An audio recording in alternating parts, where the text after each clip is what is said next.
We're to eat in Baguio City, try View and Plates Grill and Restaurant. Bukod sa magandang ambience, mababait ang mga staff nila dito and nagsiserve sila ng napaka-affordable at masasarap na mga Filipino dishes. Unang dumating sa order namin is itong drinks and then binigyan nila kami ng complimentary soup while waiting for our orders. Mas try itong kanilang kare-kare, dinakdakan at pinakbet.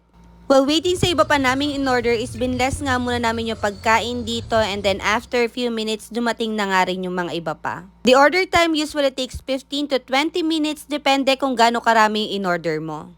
Superb yung lomi nila dito, makikita mo naman kung gaano kasiksik at umaapaw yung mga sahog nito. Kapag nag-celebrate ka ng special occasion is bibigyan ka nga pala nila ng free dessert. Sobrang sarap. Lahat masarap. 10 out of 10. 10 out of 10! Billion over 10. Wow!